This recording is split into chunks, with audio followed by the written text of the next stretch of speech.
नमस्कार, मैं doctor PD महंत।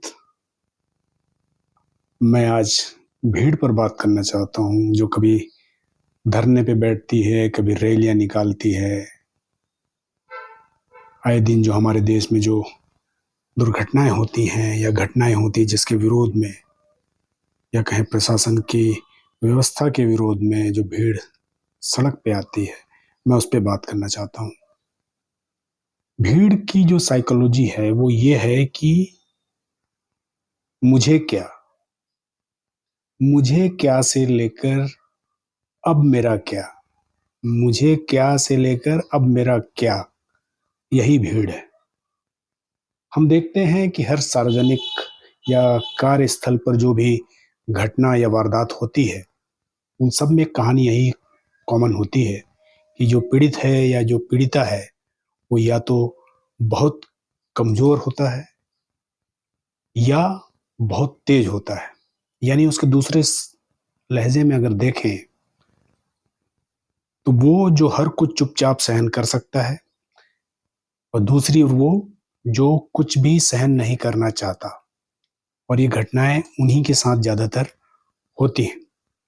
और ये जो भीड़ है, ये भीड़ की जो साइकोलॉजी है, जो मैंने पहले कहा कि मुझे क्या कहते हुए हमेशा किनारे खड़ी हो जाती है। कभी भी वो उस पीड़ित की तकलीफ में, पीड़ा में, समस्या में उससे या नहीं उसकी तकलीफ से संबंधित कोई बात करती है।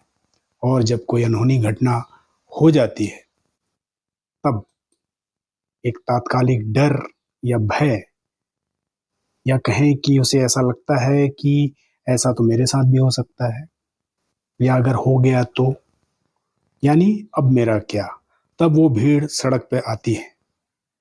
फिर एक से दूसरे, दूसरे से तीसरे, और अब मेरा क्या का जो भय है या डर है वो भीड़ बनाता चला जाता है।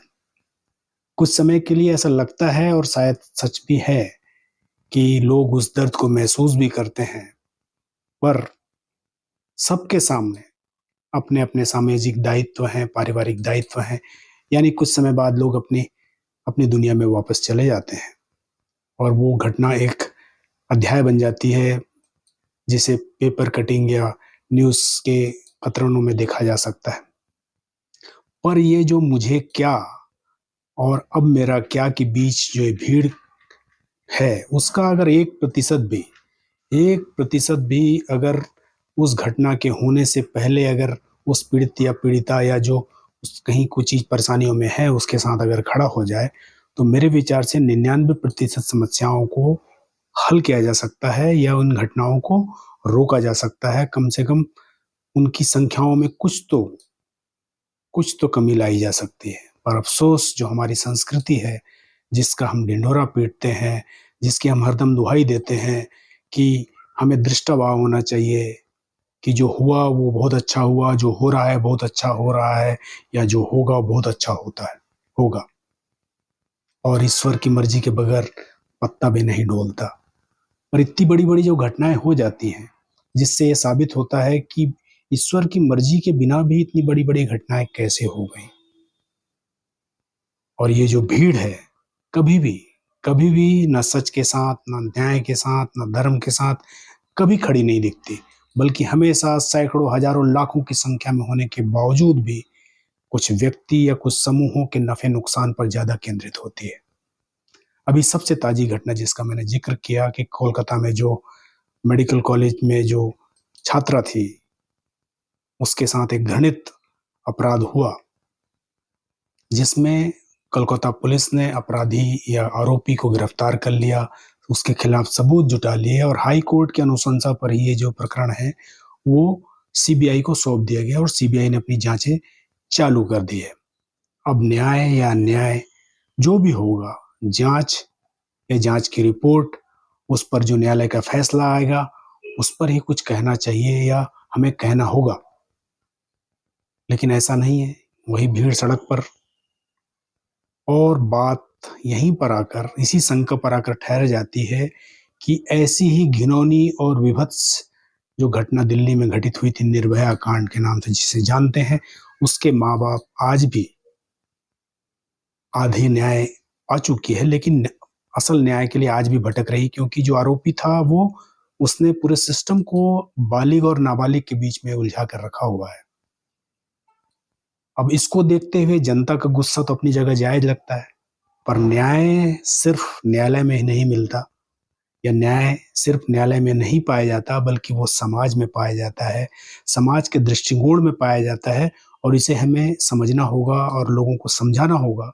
समझना इसलिए क्योंकि मुझे क्या की जो सोच है उसको कम किए बगैर कोई और कारगर इलाज इन घटनाओं को लेकर या समाज में प्रचलित किसी भी जो ये इस तरह की घटनाएं हैं उसके खिलाफ नहीं हो सकता। हमेशा कमजोर के साथ खड़े होइए, पीड़ित के साथ खड़े होइए, लेकिन जाति, धर्म, मजहब, पंथ, भाषा, आपका जो प्रोफेशन है उसके कारण आप इनके साथ खड़े हुए, कमजोर के साथ या पीड़ित के साथ खड़े हुए नहीं दिखते। सड़कों पर जो भीड़ आती है, ये भीड़ का आना दिखाता है विफलता सरकारों का, विफलता उस प्रशासन का, असफलता उस सिस्टम का, और स्पष्ट तौर पर सिस्टम को संचालित करने वालों के खिलाफ की विफलता दर्शाता है। पहले हम सुनते थे कि चंबल में डाकू होते थे, लेकिन हर डाकू या हर जो डकैत जब भी पकड़ा जाता या कभी उससे किसी पत्रकार या मीडिया ने बात की, तो उसने हमेशा ये कहा कि मुझे डाकू नहीं, या हमें डाकू ना कहें, हम बागी हैं। यानी किसी भी बागी की आप स्टोरी को देखिए, जब भी वो किसी वजह से दुखी हुआ है या प्रताड़ित हुआ है या सताया गया है, तो पहले उसने सिस्टम के सबसे निचले तबके की जहां सुनवाई हो सकती है वहां से लेकर हर उस लेवल तक अपने हाथ पर मारे। लेकिन जब वहां से वह सफल हुआ और वहां पर भी जाति, धर्म या लिंग के आधार पर उसे पुनः प्रताड़ित किया गया, तो उसने अपनी समस्या को सिस्टम के सामने रखते हुए बगावत कर दी है।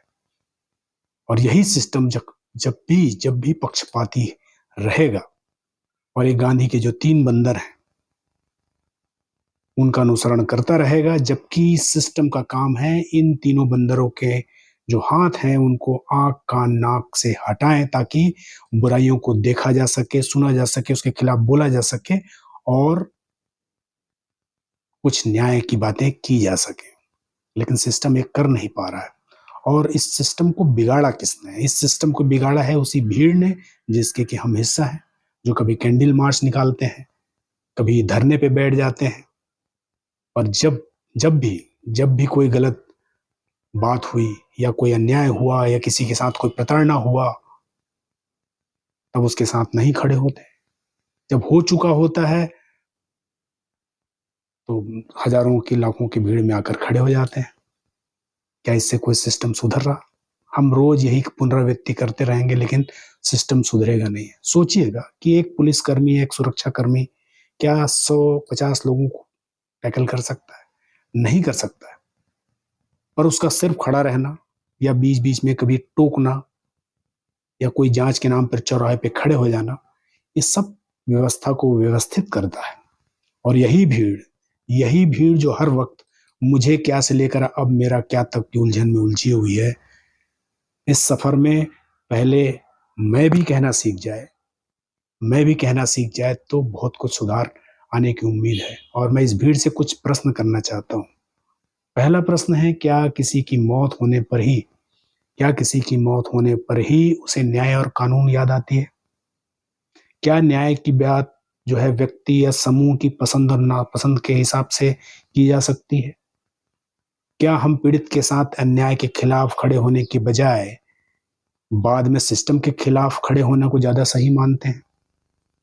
अच्छाई या बुराई जो भी है, बनते बनते समाज में अपनी पैठ बनाती है। माना कि बुराई बहुत जल्दी पैठ बना लेती है और अच्छाई को वक्त लगता है, पर यह सिस्टम बनाएगा कौन? ये अच्छाइयों को पैठ कौन बनाएगा?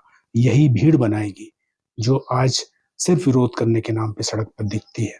क्या कुछ देर सड़क पर आकर ही हम कुछ सुधार कर पाएंगे, या फिर बेलगाम सड़क को हर वक्त व्यवस्थित करने की कोशिश करके हम कुछ कर पाएंगे?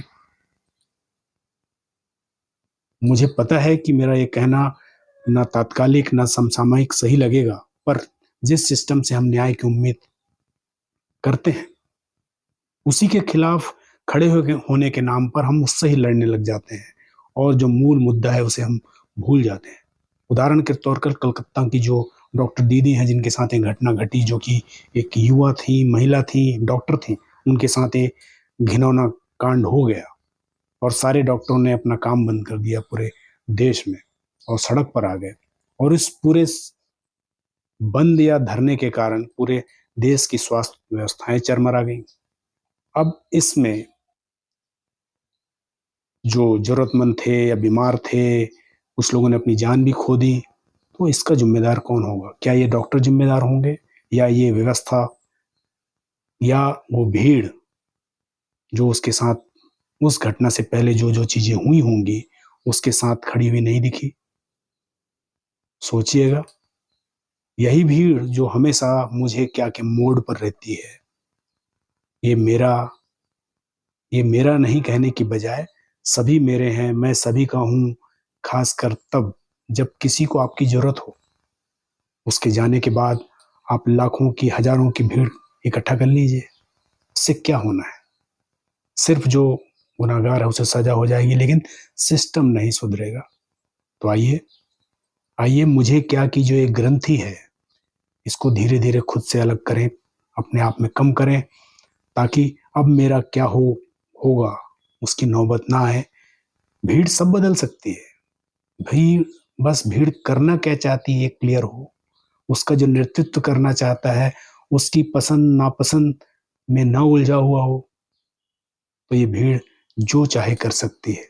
सिर्फ कानून या कड़े कानून उस भीड़ के कारण उनका क्रियान्वयन सही हो जाए, जल्दी हो जाए, वैसा सिस्टम बना ले, तो फिर यही भीड़ भीड़ नहीं होगी, वो रथ की सारथी होगी। जहां पे रथ को ले जाना चाहेगी वहां वो ले जा पाएगी।